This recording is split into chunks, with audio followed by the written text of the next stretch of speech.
Welcome to the webinar on AEDY application renewal. The website where you can find the application is www.leaderservices.com/AEDY. On that page, you will find a username and password fields. If you do not know one or both, you can click the Forgot Password link next to the Login button. Once you have that information, enter it into the fields and click Login. On this page, you will see a box that shows the current application, and you can access that by clicking the View Application link. But today we're going to focus on the Renew Your Application link above that. So we will click the Click Here button, and this will bring you to the Online Application menu. This is broken up into two sections. The top section contains contact information and program sites, and the bottom section is for application submission. There's a drop down that is empty right now, but once you enter your application, that program site will appear in that drop down. So we're going to begin with the contact information section. So in this section, we will start off with entering in the institution or individual corporate address at the top, institution or individual corporate contact,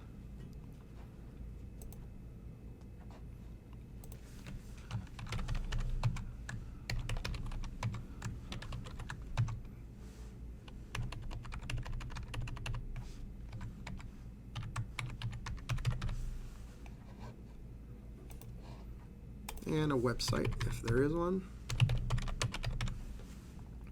your type of business, federal identification number, business registration drop down, business name, and name of owner, president, owners, or director name.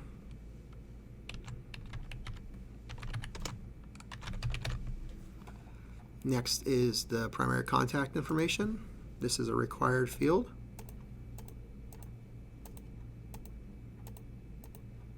You'll enter in the last name, first name, staff member's position, phone, extension if there is one, and email address. Next area is secondary contact. This is not a required area. The next section is the CEO. You'll enter in the first name, last name, phone number, extension, email address, and there is some wording for you to read and the affirmation that you have read that. Next is a new area for training coordinator. Enter in the first name, last name, school program affiliation, staff member's position, address information, phone number, and email address. Below that is the complaint process. There's some wording to read as well as links to PDE websites and an affirmation that it has been read. Next is one of many upload areas, and they all work the same. This is for uploading a copy of local level complaint resolution process. To do so, click the Choose File. Search on your machine or network for the file. You can give a description or name of the file to be uploaded, and click the upload link to the right. Now that uploaded file appears in the details section of this grid, and you can click on it to view the file if need be. Below that, there are two affirmations. Next is an upload information on how the complaint process will be provided to students, parents, guardians, organizations. In this case, if no upload, please provide information on how the complaint process will be provided to students, parents, guardians, organizations below in the text box.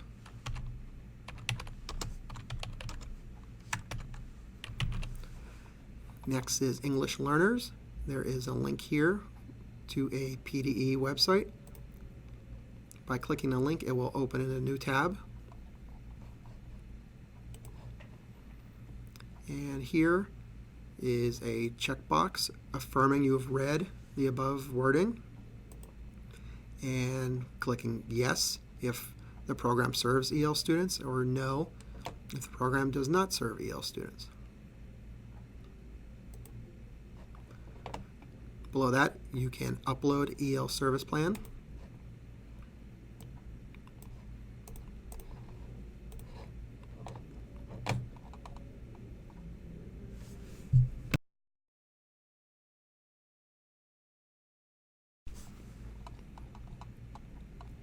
The next area is students returning from mental health or residential placement.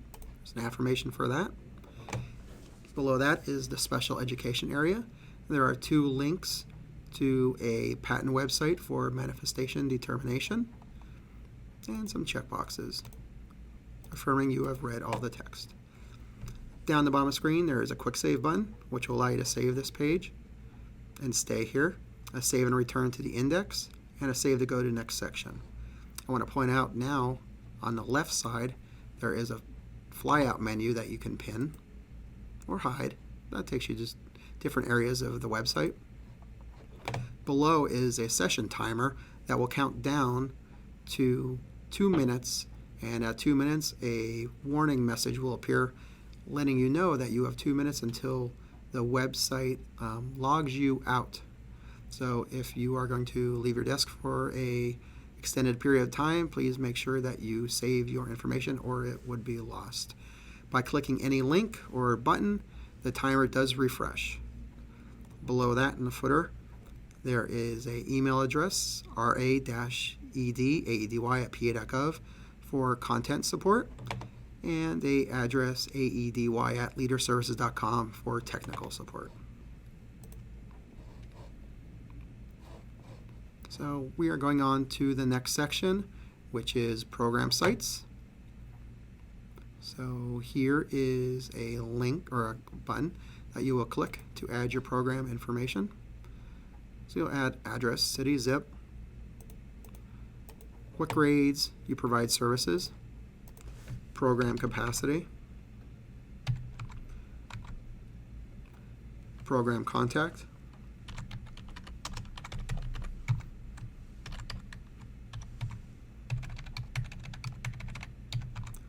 fax, contact email, as well as a website.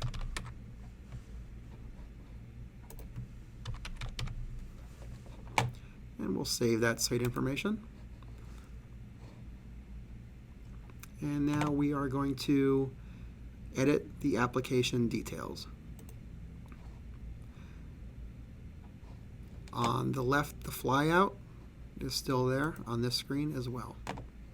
So first we're going to go into partnerships, and we are going to click the Here button to add a partnership.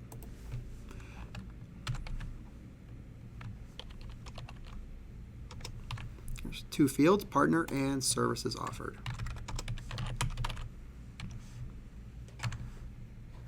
We will click Save Partnership to save that, and now it shows in the grid where you can edit or delete that. We'll move on to the next section and add a license.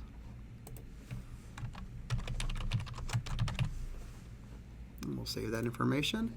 And here as well, you can edit or delete the information.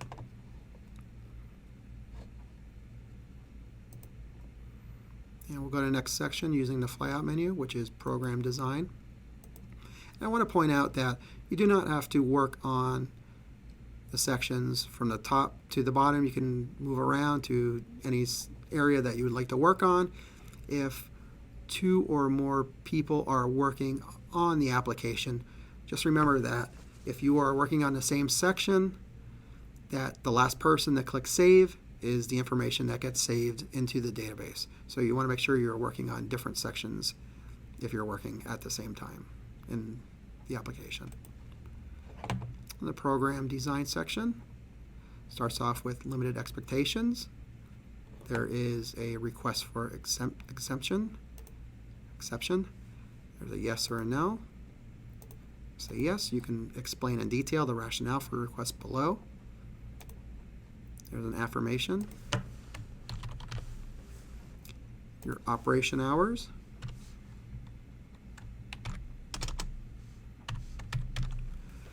Your days of operation, And now you can upload your school calendar.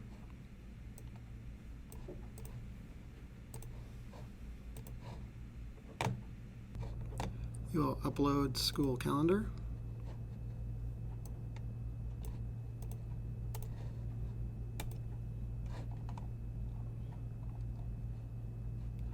Next is the behavior management program. Enter that in, as well as the date the training was held. Does your program use restraints? If so, please provide a copy of your program's restraint policy here, and an affirmation for consultation, and an upload for a student handbook.